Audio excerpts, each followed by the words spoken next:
It's just the way it's sitting. It looks like.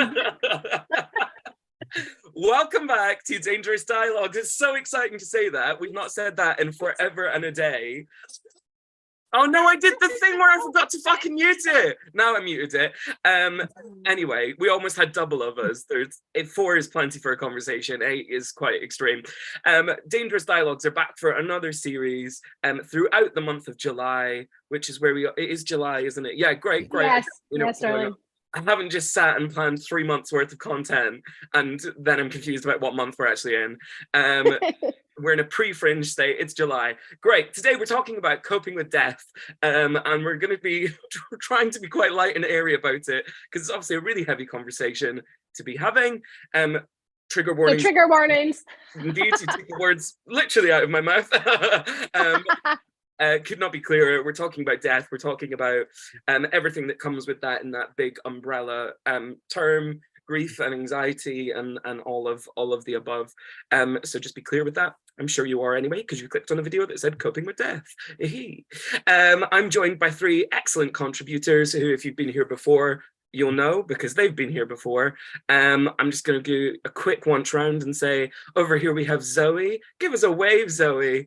Contestant number 2, give us Edward's down here. Maybe he is. I don't know where they are on your screen. And then we also have Colby, who's come to join us today. And I'm very excited to see your face. Colby and Zoe joined us a year ago to talk about death. That video will put us a link in this description. And this is sort of a follow-up conversation to that. And we're happy to have Edward joining us today. The reason I haven't let you say hello is because I want the first thing that we say is to be specifically about the topic. I'm like, let's just get to it today. Come on, Tom. So I can't ask the normal question that we ask, which is what is your relationship to the topic? Because how do you define coping with death? That it's really, really, really intense as a thought or a conversation starter. I love that as an icebreaker in your life. So how do you cope with death? You know? Well, my therapist asked me that too, but you know. But yeah, I guess I'd love us all to give a little introduction of our relationship to this as a topic a bit more wider, if that's okay with people. So Zoe, I'm going to throw straight to you.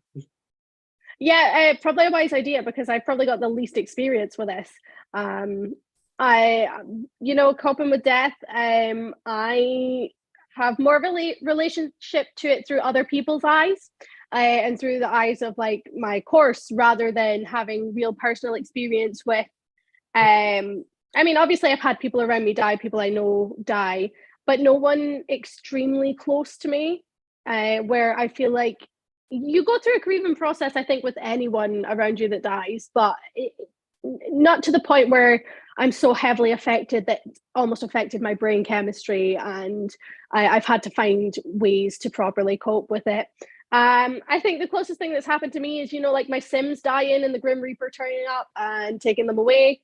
But apart from that, I don't think I can comment on the level of experience compared to some of the rest of the panel. I felt like that's what I was just, the panel. Are we a panel? Panel. I love that for us. We could be a panel, yeah. Yeah, I think we could be a panel. Mm-hmm. I think that's like my relationship kind of with coping with death. I'm more coping with being alive at the moment. Hey, isn't it? Aren't we all? Sebastian, throw it over to you, Colby. Kind of don't.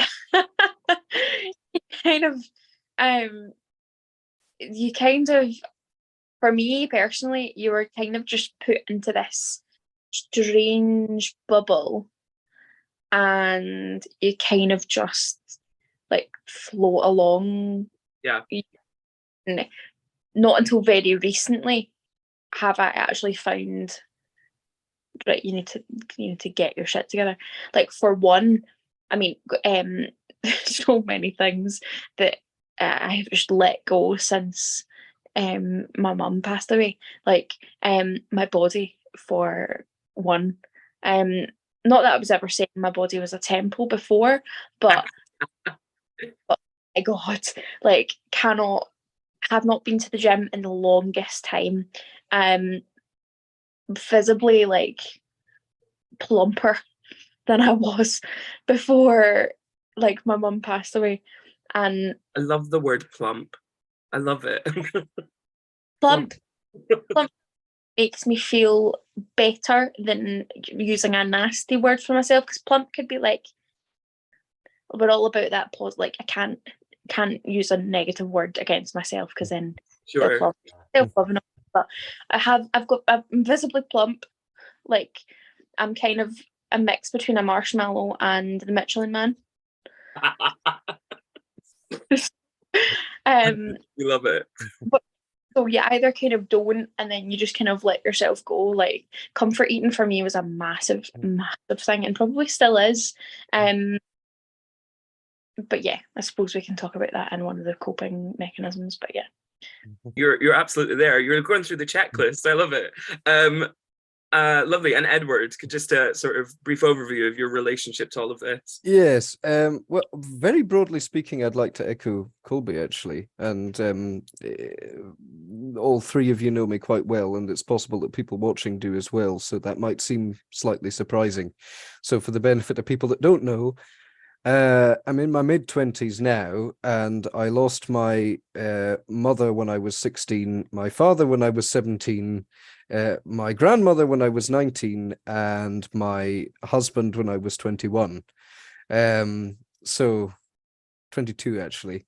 So yeah, I've had a great time of it with death, and as a result, especially because of my present day profession, I'm training to be a priest in the Episcopal Church. The people that have been watching the past couple of weeks will know that. As a result of those two facts together, people ask me quite a lot, how do you cope with death? And I kind of have to say, very broadly speaking, I don't. Losing my parents and my grandmother was very hard, obviously, especially at the ages that I lost them. But you expect to lose parents eventually, and you expect to lose grandparents eventually. You don't want to, of course, if they've been good, but you do know that one day it's going to happen, even if you don't think about that or entertain the thought. Certainly with my mum and my grandmother, it was clear for a while that it was coming, and my dad was out of nowhere, and that one really threw me for six for about 18 months. But then after that, again, I started to recover. With my husband, it's had long-lasting effects, which are still here, partially, and they will be and that the same is true. I now realize the same is true about all three of the other major deaths that I've had as well. It just didn't seem like at the time, because, as I say, you expect, no matter how reluctantly, that you will see the deaths of those people in your lives at some point in your life at some point. So it feels like you have more closure with them after a shorter period of time. At least I think so. And I can say that's not true. Yeah. It just becomes a part of you. I feel like, yeah, you don't really cope with death. You learn to live with it. That's right. You don't get over it. You don't cope. You learn how to live with this loss in your life. Mm-hmm. I think that's a great place to start, and is a wonderful quote of the words that you said last year. I did think I might have said that, because I thought, but that my opinion has not changed, clearly. No, you're nothing if not consistent. I love it. What can I say? I think it's a really interesting thought about the idea of coping with death, and I think in a sense, quite a lot of people there have just said that actually you don't really cope with it. Mm-hmm. Coping is actually really, really an unattainable, unreachable thing, right? It's about learning to live with that experience, perhaps, is what you're saying, Zoe. And I want to hear kind of people's thoughts on that generally. Do you think that it's something that you still will live through as an experience and continue to the day that we all inevitably die ourselves? Or is it something that you're eventually just like, this happened, it was really shit and it's a big loss in my life, but I've also got my life to live? I don't know. There's so many ways of thinking about it. I think there does come a day where, certainly with the deaths of many figures in your life, the latter does come, but it's as a part of the former. It's you don't have one without the other. There comes a period after many, many, many years where you do sort of say, yeah, I'm over that. I mean, it's been 9 years this year since my mother died, and 8 since my father died. But as I say, you do expect one day to see the death of a parent, and I think I'm getting to the point now where I think of, oh, dear old mum and dear old dad, not as a tragedy, but as just something that happened. Right. But that's been part of the former process. It's not something that's happened independently of it, for me anyway. I do not think I will ever get to that point. And I don't know, I don't know if this is maybe the way you felt right at the beginning, and maybe I'll have that epiphany moment of getting there. But I don't know if it's different as well, because everyone's relationship with each of those different people are very different. Like the relationship I had with my mum, see, even there, I'd still said pretense to have the relationship. I still very much think of the day that I get married, when I announce that I'm pregnant, when I give birth, when I have maybe a second child, when I still think of all of those things and think, holy shit, how am I actually going to cope without being there? For me, I always think it's, Edward, you are like an old soul, and I don't know if this helps in your coping and in your world that you're currently living in. But you being an old soul, you might see it from a different perspective. And it was you in your course and what you're doing now, you kind of have to, if you're wanting to become a priest, you have to teach others and seeing things from a higher power, seeing things from a different perspective. And I don't know if that's the reason that you have the opinions that you have, but oh God, I turned 26 on my last birthday, and I'm like, I'm a child. I am a child. How am I meant to do these things? How am I meant to go through these major things in my life without this major figure in my life? Yeah. You know what I mean? I do. Absolutely. I'm talking about myself there, not yourself, just for the avoidance of doubt. With, obviously, you and I are very similar in obviously more ways than one, but we're so vastly different in that. How old are you? You are... I just turned 25. So we are actually close in age. However, in my brain, you're 50. I'll take that as a compliment. It is one. And in my brain, you are an old soul who has lived through things beyond your years. You have lived through things that you should not have lived through at the ripe old age of 25. You too, for that matter. No, I get it, but not that we're comparing one another's lives. For you to have gone through what you've gone through and standing, hats off to you, brother. People say that all the time, actually, and I won't hold the conversation, but there's two things I'll say quickly. I remember when my husband died, I was in the midst of training in the church at the time, and they put me on break for a year, and at the end of that year, I was assessed, basically, was I well enough to come back to the process.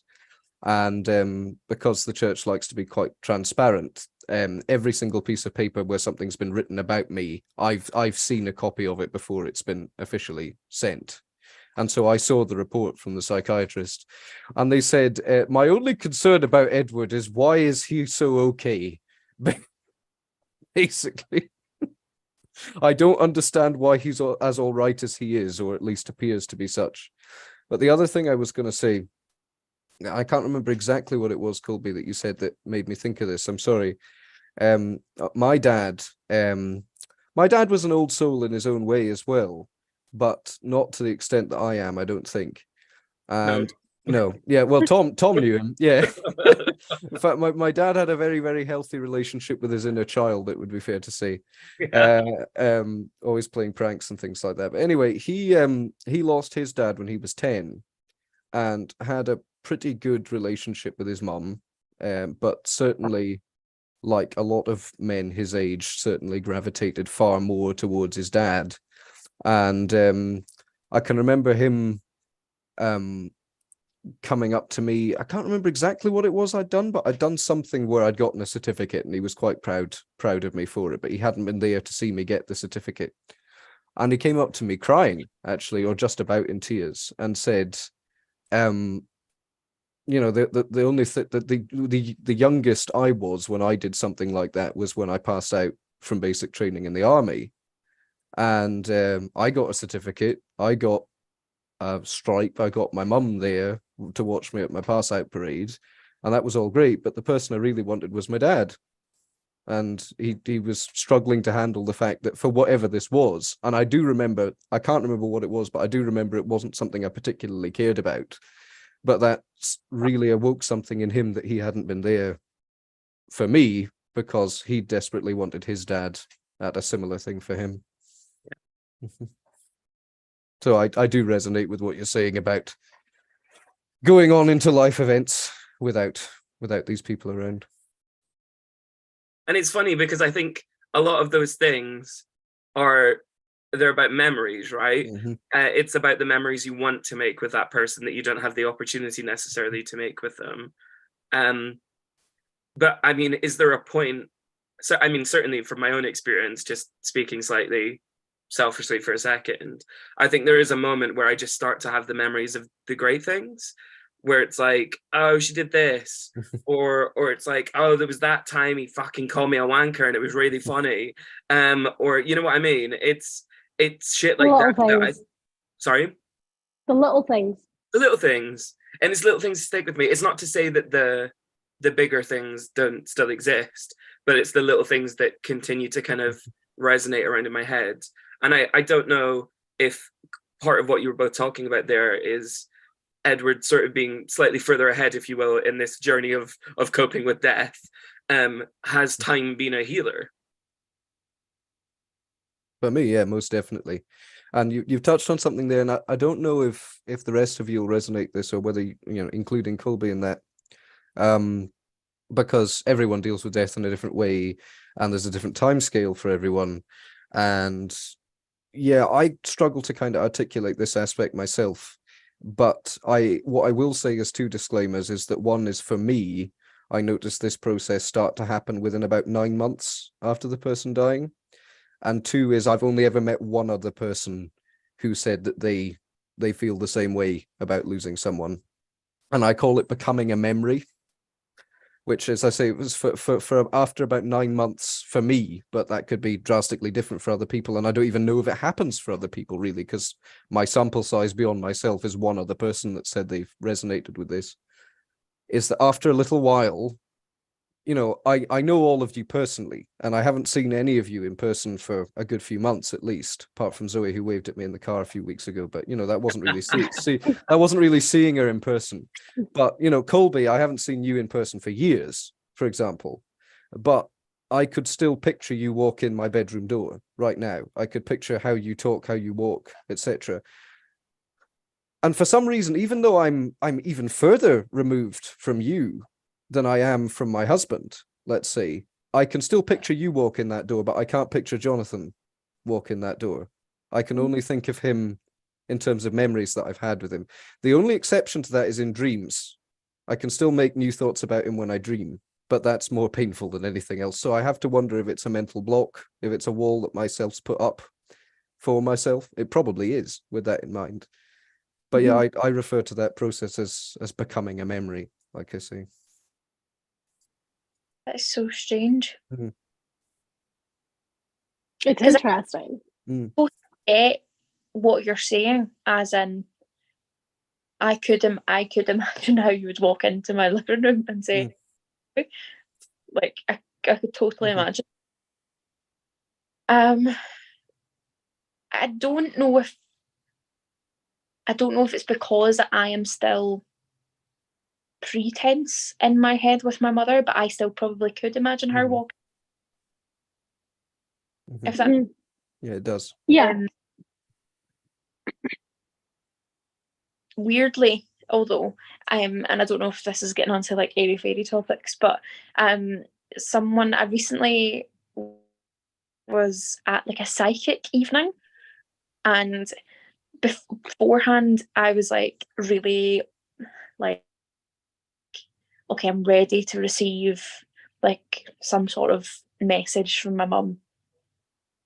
And apologies that I'm about to swear, Edward. I know that we don't. Oh, fuck, you should have sworn last week. Yeah, What the fuck?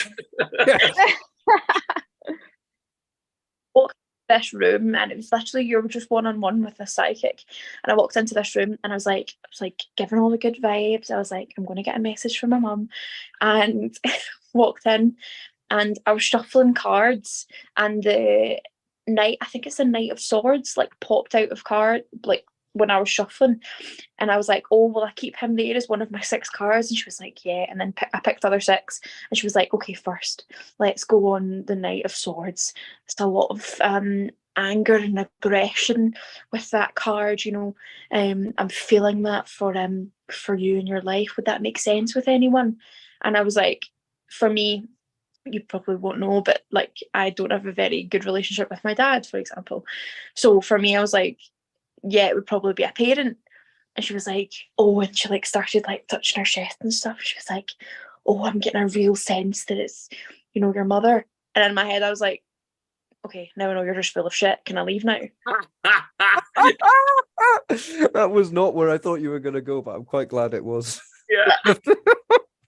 As soon as she said it, she was like, I'm sensing that it's a lot of tension with your mother. I was like, no. She was like, oh, so your dad then? Like, fucking no shit, Sherlock, fuck. You know what, in that situation, I can hear little Joan laughing away at that. She'd think that's fucking hilarious. That's hilarious. But basically, we were put on to this psychic for the simple fact that my own family had got messages from my mum, and things as in like things that this woman just couldn't know. Like, for example, we used to sit around this table in my auntie's house, and because my mum had a brain tumour, my mum would like try and say some things, and all of us would know what she was about to say. We would try and let her finish a sentence, and she would go, fuck it, you know what I meant. And this woman was saying this exact things, and she was like, what? So she was very accurate. But then when I said to them, she was full of shit. She thought that me and my mum used to argue. Like, she said it was me and my mum that used to argue. And she said, maybe it's because you're still too close. You're still too attached that you can't let messages in. If that makes sense. Yeah. Possibly something to that. Yeah.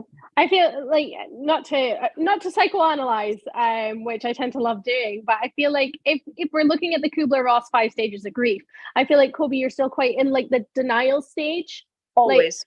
Like, yeah. Whereas I think I'll be kind of more reached to the acceptance kind of stage. And you know, with the different stages, they're not linear either. I think a lot of people forget that. A lot of people think it is, you know, what is it? Denial, anger, bargaining, depression, acceptance, whereas they jump into each other. But yeah, it seems like you guys are at the opposite ends of it, which is really interesting. So that's what I'm not that I'm a psychic or a psychologist or anything, but yeah, it could possibly be, because I've had experiences with psychics as well. I say with one, and I think it all depends on like how you go in and stuff. There's all these factors that are so dependent on the kind of readings you get, and you know, like if you're giving stuff away as well, like that can because I remember when I went in for a psychic reading one time, had no idea I had a kid for some reason, but did get my friend's dad in, and she did know things that no one else would have known. You know, like not only did she get his normal name, like he went by a nickname, but not only did she get his real name, but also his nickname. And I was just like, okay, well, it's clearly him. He didn't have any messages for me, of course. He just wanted me to pass on messages to his bereaved wife and child. And I was like, yep, that's Jumbo. Doesn't care that I'm here. But it's, you know, while I was just listening to it, I was like, this seems like denial and acceptance, and I can see this. And my degree is currently coming out in full force right now. The one thing I learned for health psychology, because I had to write an exam on it. Be prepared for more facts and stats from Zoe. This series on Dangerous Dialogues, no, not Siri, series. Go away, go away. How do I stop it? Okay, this series on Dangerous Dialogue, Zoe is the facts and stats person, and girl, she do her research. So taking what you've all just said and moving it into sort of new thought, and also throwing it back to Zoe for facts and stats, but I'm not convinced that Siri's not just sent you a message. I'll check. I don't think no, she's not. She's not. Okay, great. If we're really talking about signs, and it's really funny that that's just happened, but yeah, it's a sign. It really is, isn't it? But kind of the idea of seeing signs and thinking that they're relevant to a thing, I guess, is a way of a coping mechanism, right? For want of a better term. And I'm not trying to devalue any of those signs or say anything about that, but I think there's ways that we learn to cope, right? Zoe, you've done some research on that. I have. So there are signs of like even seeing or hearing someone who's died, which can be a way of like your mind is almost like playing tricks on you, again, possibly in the denial stage. You know, you'll be sitting there and you'll be like, whoa, I heard a voice, like who just shouted me, you know, like that kind of thing. Your brain does wonderful things and wondrous things, and sometimes not at the best times either. You know, and I think a really good coping mechanism just under that is like speaking to the person. Obviously you're not actually having a full-on conversation, you know, but if you are hearing or seeing things, like it's okay to like have a conversation, you know, and like speak to them. You know, people pray to God, you can talk to your deceased loved ones. Yeah. You know. However, I was looking up, you know, grief, etc., and I was actually looking up prolonged grief, because we all deal with grief differently. And no one has a time frame on grief. There is no time frame on grief. Everyone deals with it differently. They have their different ways. But there is something called now let's see, where did I find it? Oh, here it is. Prolonged grief disorder. It's a real thing. I've never heard of this before in my life until I was researching. And it's basically just having grief for a prolonged period of time, you know, to the point where you can't cope much with life. It's still going like a couple of years down the line. And it actually affects between 2.4 and 6.7% of the population of those who have been bereaved. It's also typically referred to as complicated grief. And grief is not simple and straightforward as it is. But it's that where it leaves the temporary area and goes into this is excessive now. And so causes of prolonged grief are like trauma, biology, environmental aspects, you know, the usual causes of everything. And clinical signs of this include for at least 1 month every day you have to experience at least of the following symptoms: significant denial or disbelief about your loss, feeling as if you've lost part of yourself or your identity, difficulty thinking about departed loved ones to the point of avoiding reminders of them, intense emotions related to the loss including anger, despair and irritability, difficulty returning to your usual social, academic, leisure or work activities, feeling emotionally numb, loneliness or a disconnect from others, and feeling as if there's no purpose in life. So it's just a few signs of complicated grief or prolonged grief disorder. Complicated grief versus other types of grief, because obviously that could be similar for a lot of people. It says here, sometimes you may experience all these stages of grief or loss, again, the Kubler-Ross stages. or only a few of them. Eventually, however, grieving fades over time as you reach acceptance on your own. Sometimes you may also experience anticipatory grief. This can happen before a loved one has died. So you've already, I think a lot of people forget, like, if you know someone's ill, sometimes you grieve the loss before the actual loss has come. Like if someone has a terminal form of cancer or dementia, for example, with complicated grief, you may find it more difficult to move through the different grieving stages. You might feel more stuck in one or more of them, unable to reach closure, to get to acceptance. This can last for months or several years, and resolution typically requires the support from a health professional. And it says here, it can sometimes be confused as depression. But depression may have a genetic component through thought to be the chemical imbalance in the brain related to neurotransmitters like serotonin. That's just a funny thing in your brain that makes you happy. That not everyone, not everyone knows the big words. I know I sure don't. And depression. Depression may also be related to unresolved trauma, whereas complicated grief, on the other hand, is directly caused by a specific stressful circumstance rather than a culmination of things. Yet it can be treated through things like psychotherapy, medication, coping skills, self-care, self-efficacy.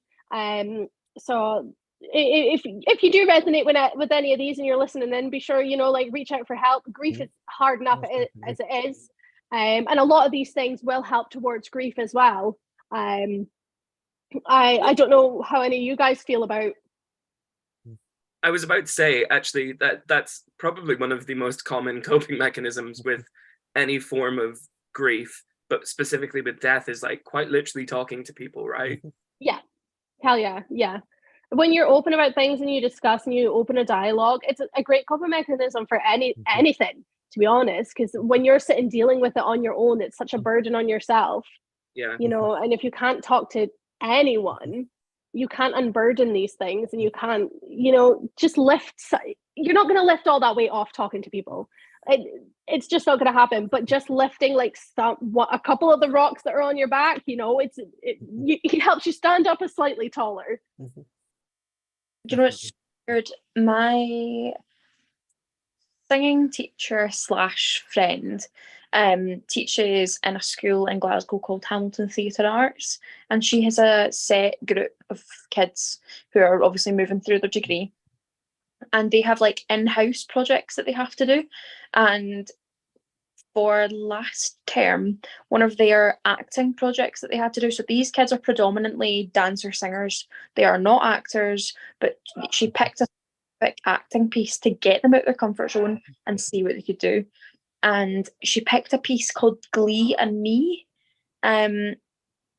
The piece is not very well known, but it's written about the exact brain cancer that my mum had. So my mum had a glioblastoma, so that's where the Glee comes from. So it's Glee and Me.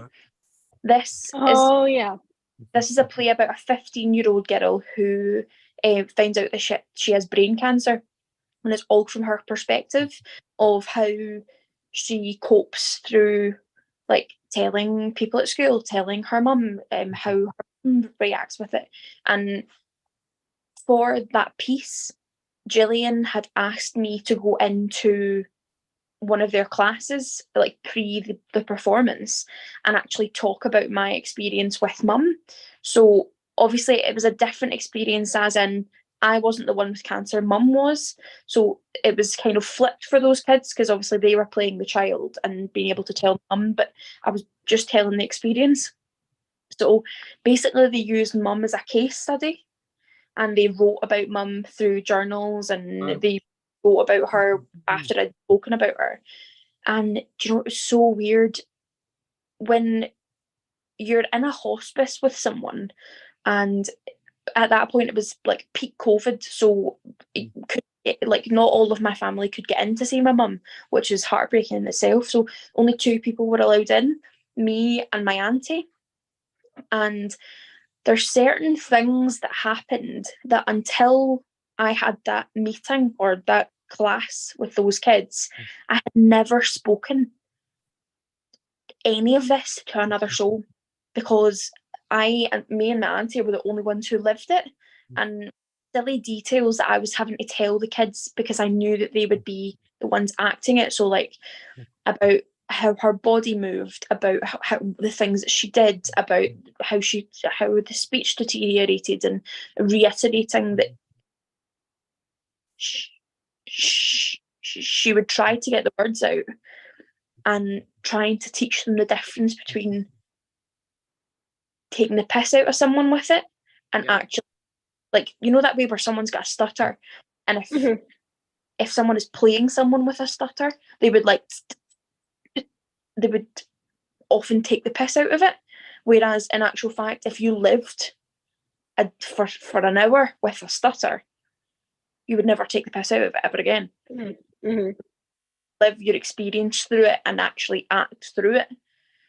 So, but there was one point where I don't know what I said, but literally I just felt the tears streaming down my face, and I looked round and these kids were sobbing with me, and I was like, I don't even know why I'm crying. It's just because I've never spoken like this to anyone, and I was the type, like, if you know me, I'm like, I don't need therapy, I'm a strong brave girl, like I don't need anything.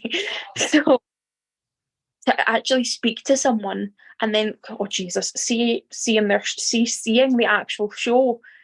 Oh, I can't even imagine. Oh my. And I got there, so I'd just come from work, and so I finished my work at 6:30, show started at 7. I raced to get there, and when I got there, the only fucking seat left was in the front row, and I had my scarf round me, and I kid you not, I was like threw my scarf around because I didn't kids to see me, like, and I was screaming and crying. The snot was oozing out my nose, and I was like, I just didn't want them to see me crying. And then at the very end, Gillian had got pictures of me and my mum from when I was wee, and also the kids had got pictures of them and their parents from when they were small, and it was shown on the screen. And at the very end, it was like ode to Joan. It was like, and all the kids came and gave me a cuddle, but it was the weirdest sense of therapy I've ever had in my life. And that was me talking to 15-year-old children.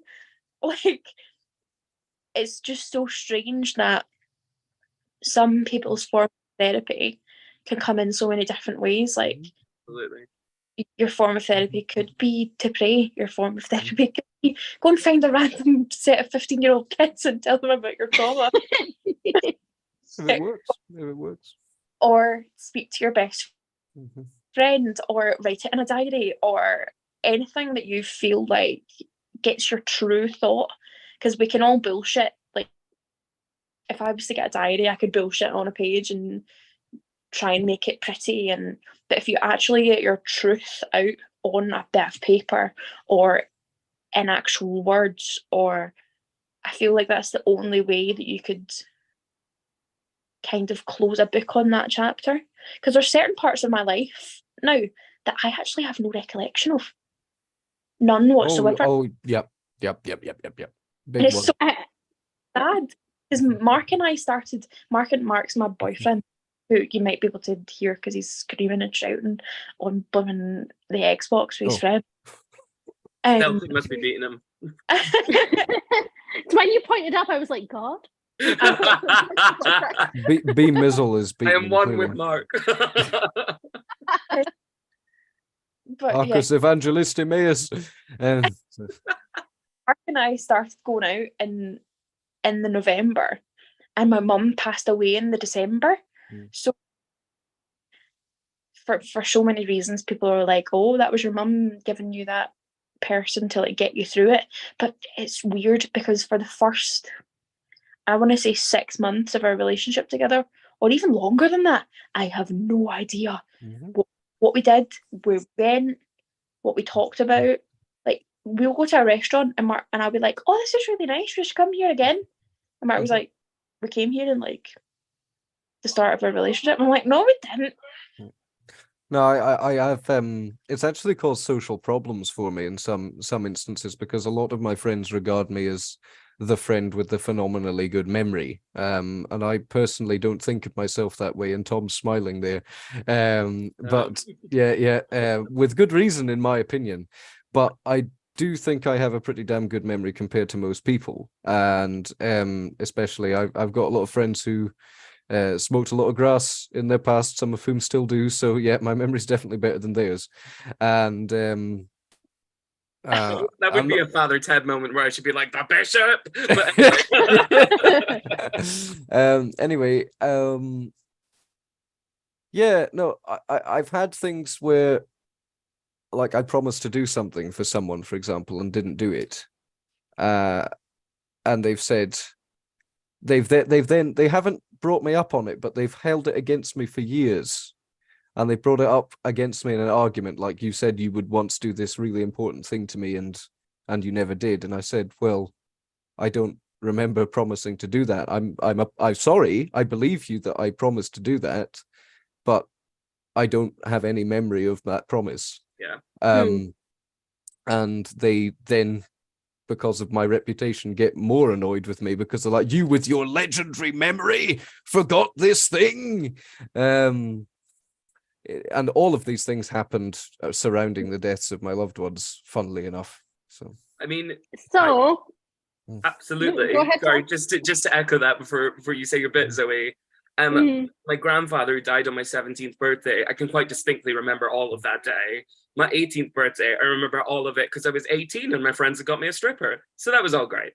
19th birthday, all I remember doing is crying. I literally can't tell you what else I did that day, just because it was the first birthday where it was like, oh shit, my grandpa died on my birthday. And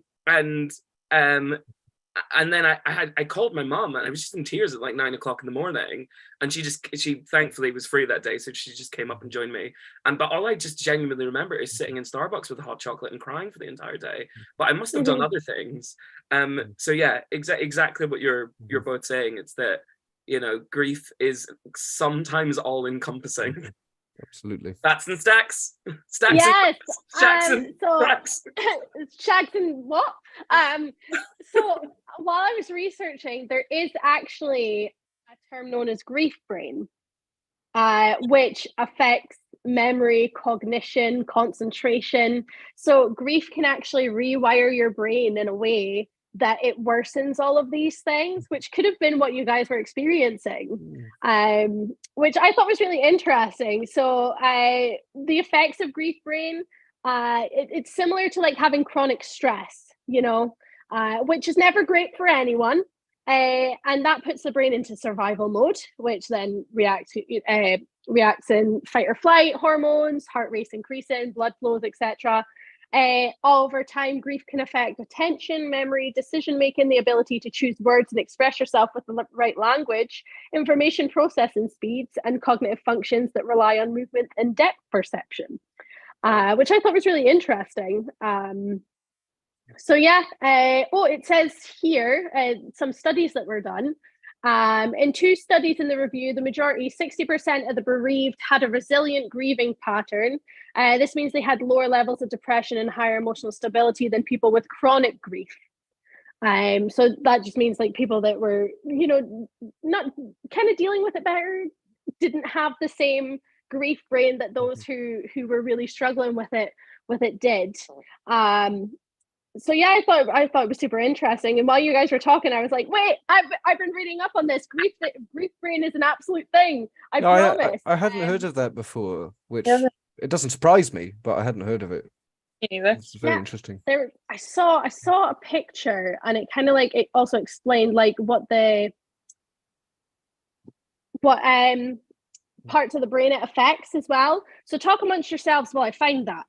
I mean, I found it. Okay, then show us.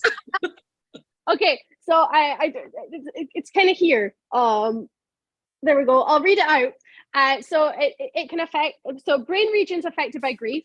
It can affect the prefrontal cortex, which if we click on it, I'll talk you through it. Sorry, my tits at the same time. I'm so sorry. Here we go. So we have the brain regions here. Sorry, my light. At last. The prefrontal cortex is this blue bit here. and that's your thinking center. So it becomes underactive. And then the anterior cingulate cortex, which is this pink bit here. Just see, there's a little bit there. That's the emotional regulation center of the brain. That also becomes underactive during grief. I'm sorry, are you guys okay? I'd love to do neurosurgery with you, Zoe. And then we have this yellow highlighted bit here, which is the amygdala. I'm really sorry if I butchered that. Amygdala. Which is the fear center of the brain, and that then becomes overactive during grief. Thank you, Are we Zoe. okay? Did I have a nip slip or something? Is that what happened? No. I don't know. I can't speak for the other two, but personally, I'm picturing like a brain surgery scenario where they open up someone's head and you're like, right, okay, we need to operate on the pink shaded bit. That's quite funny. I was boobs to me. Okay. Yeah, okay. But those were great facts. I said, I'm sorry, my tits at the same time. Did she have a nip slip? I mean, I wasn't looking. Ever dangerous dialogue breakdown. This feels like such a random time to ask this specific question, but quite a lot of what we're saying, and I'm really, really trying to focus here. Fabulous, you do that. But no, genuinely, so much of what people think about death, and even watching back the conversation we had last year, is it's about the person that has died, rather than actually slightly selfishly, we all think, but it's not, about ourselves. And quite a lot of the conversation we're having now is actually about the impact that it has on you, right? And I'm interested because when someone dies, probably more than anything, someone must be like, how are you? And there's a point where it's like, no, but that's so annoying. What do you want me to say? They're still dead. I'm still annoyed at it. But just that question, how are you? Other than, still like drying tears from my face because I'm still laughing inside. But I want to understand how other people feel in that moment where someone asks a question like that is ultimately quite stupid. You never really know how to answer. On that note, I can remember. Okay, I'm gonna put a trigger warning for bad words beginning with S and ending with E that I can't say on YouTube without us being demonetized here. I found my husband in the garden shed and I didn't get a good picture. Unalived, that's the word we can use. Unalived, that's right. He unalived himself, yes. I've watched a lot of TikToks. Yeah, I found my husband in the garden shed. Unfortunately, it was the evening and I didn't get a very good look. I saw a silhouette, which was enough to ascertain my opinion of what had happened. And we thought he was missing already, so I got the police to come and check that what I thought happened had happened. And while they were checking that, I went back into the house and I had a friend with me. And when I found him, I screamed back to the house, I found him, basically, and I ran back in. And my friend said, what happened? And I just said with abandon, basically, he's hanged himself as far as I can tell. And he had, and, then police came, police went, coroners came, detectives went. And the friend in question, I went to stay with him and his wife that night. And I remember getting into their bed. That was about 5:30. We found Jonathan, and I got into his bed at about 2:30 after I'd phoned most of my close friends, or at least tried to contact them to tell them what was happening. And I got into bed and was just about to go to sleep, and I remember just thinking, not a fucking again. That was the first thought I had, was this isn't happening to me again. Yeah. And that the worst part was that I knew I would be fine. And in fact, with John, and that is a whole other different topic based on the way that he died. But I remember him saying a few times over the course of our relationship, please don't take this the wrong way, Edward, but I hope you die first. And I remember saying, why? And he said, because you've seen far too much of it. And I know you'd be okay with it because you've seen so much of it. But I don't want you to have to go through that again. Yeah, and there was something I think slightly more profound I was going to say on the subject, but the grief fog's back. No. I mean, thank you for sharing. I mean, it's that numbness. Mm-hmm. And it's when someone is asking you how you are in that situation, you're just like, well, yeah, fine. Yeah. It's fine. It's such a numb word, right? Sorry, Colby, go on. No, I was just going to say, I didn't actually know the circumstance, Edward. So sorry that you had to go through that. Thank you. I think it's so strange. Whenever I've been asked that very question, how are you? I have never answered any differently than, I'm fine. Yeah. I'm okay. You do, because in that moment you usually are. I think it's when people aren't around that you start thinking. Yeah. And also from more of a pride sense, as in I have always been the mother figure. And I will, like, even though I don't have children yet, I've always been the mother figure. Like, I would always look after people. And for me, if at one point I said, like, Tom, can you imagine? And Tom, I'm using you because I know you very well and you know me very well. Could you imagine at any point if you phoned and was like, how are you? And I was like, I'm actually really not good. I am really struggling. You'd be on the next fucking train up here. Absolutely. You'd be like, what is happening? So if I said anything other than I'm fine, people would panic. Yeah. There would be shock. Yep. People would panic. And that's the last thing I want for my family. I don't want my family or my friends to panic about me. I definitely resonate with that. Sorry, Colby. No, go ahead. Okay. Go. The other thing I was going to say, and I told a lie, my brain fog was very much present. It wasn't more profound to do with what we were already talking about, but it was an ancillary point to that.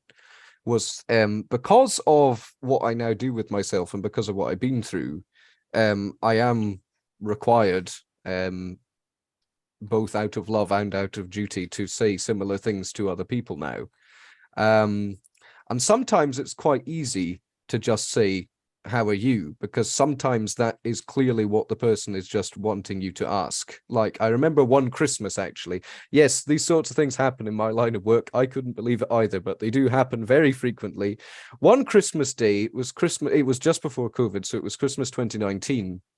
I was walking along the road to run an errand between church services. And a member of our congregation, who we didn't see very often, an old lady who always came to the early mass, saw me on the other side of the road, smiled at me and waved at me. So I crossed to the other side of the road to her. I assumed she was just going to say, Happy Christmas and shake my hand or whatever. So I crossed the road saying that.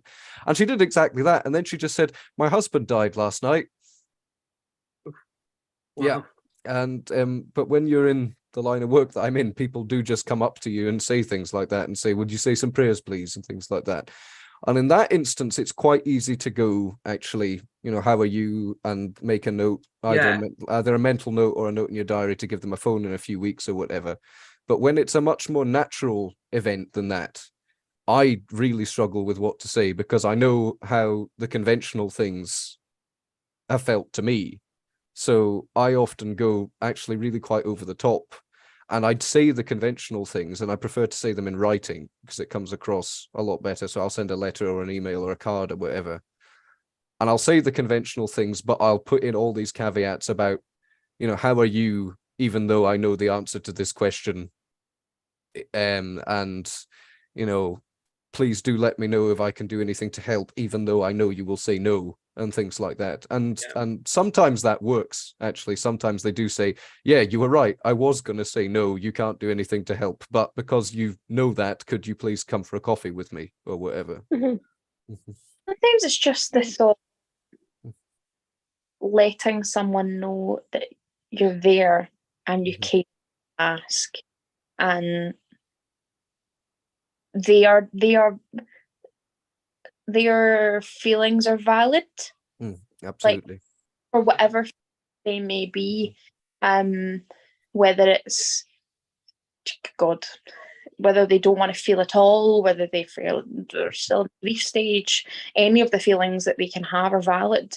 And for you to be there for them to vent those feelings or anger or whatever, sometimes that is the point.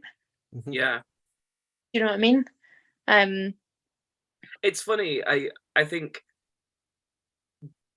like Edward, you were saying there, it's like you almost gave a caveat to the how are you. Yeah. It's not just the how are you, but it's like there's more to it, and that's what you're saying, Colby, right? It's like, no, but I'm actually interested because I'm here to listen to you, right? Yeah. It's weird in the UK because we say hello by saying you're all right a lot of the time, or oh hi, how are you type thing. It's like I feel like it can be quite a meaningless Definitely. phrase sometimes. Fascinatingly, on a show I worked on very recently, I was really lucky to work with quite a lot of Ukrainians that are living in the UK now, through that project. And there was this one wee fella that was like, I don't understand why when bad stuff happens, people are like, are you okay? How are you? Because, well, I've just tripped over and my knee's bleeding. Of course I'm not okay. What do you want from me? And it was like, yes, that makes so much sense. So, but I kind of tried to explain exactly what you just said. It's like, well, they can see that you're not okay, but I think they want further information. They were like, well, tell me what information you want. What am I feeling? That's like, what you'd be asking. You all know I'm a bit of a Francophile, and it's one of my favorite quotes about, well, one of my favorite factoids about the French language is quite well known as that ça va is translated as, how are you? But that's the idiomatic translation. If you want the literal translation of what ça va means, it means, are you still functioning? Basically, it does not. It means, does it go? Does your life move? It does not mean, are you okay? It does not mean, how are you? It means, are you still a functioning human being? And if not, can I help? Basically, is what it means. So the French are maybe slightly more honest in that respect. But I won't. If I ever speak to any of you ever again, I will only say ça va. You're still functioning. And my reply will always be no. No. No. Cool. Just a final thought before we round up. So much of what we're talking about seems to always say, oh no, but or like, as in, we're not kind of, it sounds like, from all our perspectives even, we're not allowing ourselves to feel because we think it's a selfish thing to do. And I don't know, I just as a discussion point, it's not selfish to feel. So why do you think that we seem to feel that way? We don't allow ourselves to be in our emotions, because crying is such a valid thing to do, as we've all discussed in several places today, but also feeling those different stages of emotions that Zoe described to us. It's normal, it's human. Why are we not allowing ourselves to do it? Society. Colby's laugh. But yes, also, I guess maybe society, but we all feel. We're human. Yeah. It's tempting to agree with Zoe, but from What my it's tempting. You should be agreeing with me. No, but I know, but Zoe, from my own experience, I can't, and that's the question I'm being asked here. My dad was a bit of a belt and braces sort of chap with a big heart, and from my earliest memories, he made it very clear to me that it was a manly thing to cry. He made it very clear to me that it was a manly thing to be in touch with your emotions, and that it was a real man that was able to cry. And I'm so grateful he did that. And none of my other relatives, well, some of my relatives did say things to the contrary, but they weren't relatives that I cared about the opinion of compared to my dad. But it's not something I'm really very easily able to do. I would resonate with what Tom said. I'd feel what the general public, the general British public generally feel, which is that there's a part of me that feels selfish to be in touch with that side of me, even though I have no societal or familial reason to think that. Quite the converse, in fact. And as a result, I don't have an answer to the question. Sure. Go on, Colby. Man, the problem is I feel, but if I were to wholeheartedly feel, I feel hard, and you would not see me again for a long time. Like when I have like, I don't know if it's my background in theatre or because I am like, my boyfriend would say otherwise, but I would say I'm very in touch with my like emotions, and my boyfriend probably thinks I'm a psychopath at times, but whatever. Healthy mix. But whenever I need to cry, or whenever I feel like I'm having that build up and I just need a good cry, I've got a playlist. Like I'll be going somewhere in my car. It's not a like sad playlist. I've got a bass playlist. Oh. It's a mixture of songs that I love, that are quite sad, that have the most beautiful singing voices, or like instrumentals in them, or just a good bunch of mix of songs, and I let the playlist play. One of them gets me to the bit, I cry, and then I turn the playlist off, because I know that if I wonder if I let all the feelings get there, I can then cry and then turn it back off. Whereas if I was like 24/7, I would be fucking unbearable. Yeah. I love your main character vibes there, by the way, Colby. Getting in the car, yeah. Hell yeah, that's such main character vibes, and I absolutely love it. I think a lot of people, this is just me making an assumption, I think a lot of people struggle with the emotional side of it, because sometimes when you're emotional and you cry about it, it makes it real, and it means you have to start accepting it, and I think a lot of people struggle with that. On top of that, I think as a British society, we all struggle with our emotions. I think it's it's stiff upper lip and all that, oh, my headphone just fell out. Did you see that? No, I was playing with my lips. Not on YouTube, please. There's another place for that. Vine boom. It's been fucking filthy. I also have a playlist, Colby. I'm not gonna lie. I hope you're okay over there. But mine's just full of sad songs. Like I feel like songs really bring out the emotions properly. Why is this always happening to me? This is the second time. I'm trying to be serious here, guys. I'm trying to have Zoe, this has happened to me many times over the years when I've made serious points in front of these people, and then they just stop laughing. It just hasn't. Us as well. Yeah, I know. Yeah, no, it is specifically. No, it's happened with other people, but it happens with you all the time. It's great, but no, it's not just you, Zoe. On you go. Well, I'm glad I could make you all cry. That's what I was here to do. As someone who canically, I can't say it. As someone who tends to cry with every emotion, people also think I'm a psychopath, so I can relate to you on that, Colby. I just cry all the fucking time. Oh, are we okay? Are we all okay? Yeah. Are we sure? anything else I can do? Yeah. We're gonna round this up. We're gonna finish this off. Well, I start my tits again. It's all just been tits and lips, this conversation, with a smattering of death. Ah. Yeah, I think I've seen that one. If you've stuck with us to this point, thank you very much. I hope you have as much of a sense of humour as we do when we have big conversations like this. The rest of this series, we have lots of really big conversations where we're talking about homelessness next week. Colby, you can't laugh while I'm talking about homelessness. We're talking about vaccination the week after. We're talking about the death penalty. And we're doing it seriously, as we did today. Thank you, everyone, for joining us. Final thought from everyone, if we can manage to squeeze out a sentence. Stop it. What are you taking away from this conversation specifically in life? Edward, you're the one of us that's still managing to... Oh, for God's sake, I knew you were going to ask me because I was the composed one.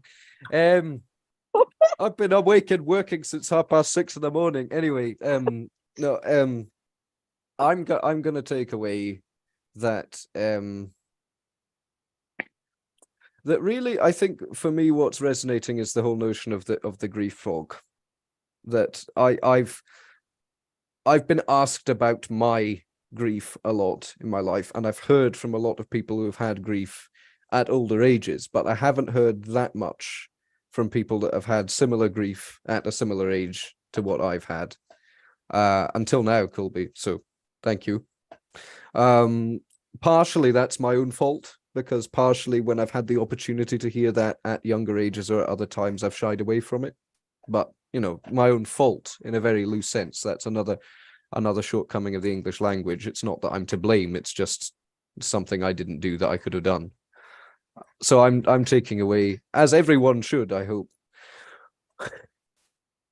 I'm taking away, as everyone should, I hope, that we're not alone, was what I was going to say.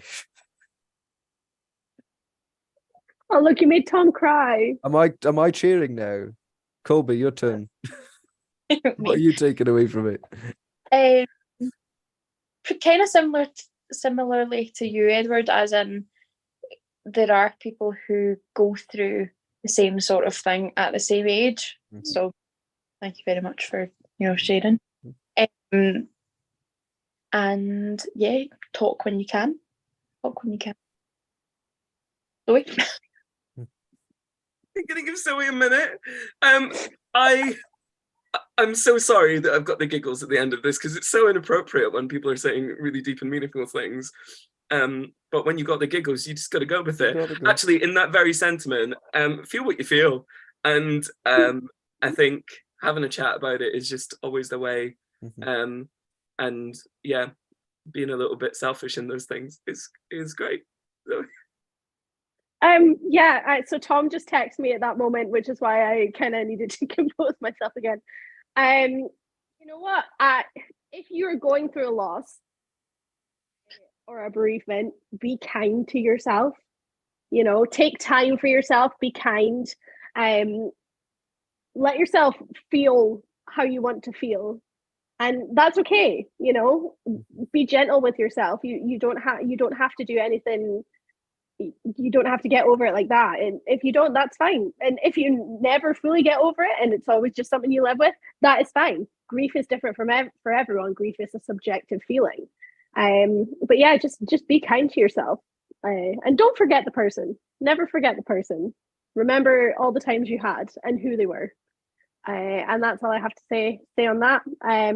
Also, I really appreciate the fact that I made most people cry during this episode, even if it was with tears of laughter. I'm completely by accident, and I didn't know what the fuck was going on.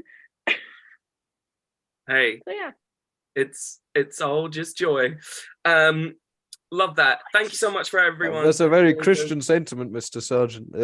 Oh, stop, Reverend Edward. Rev word? No, Reverend. I'll workshop it for next week. Yeah, please. Anyway, thank you so much to Edward and Colby for joining Zoe and I this week. We'll be back next week with more people and more thoughts and more feelings, and hopefully a little less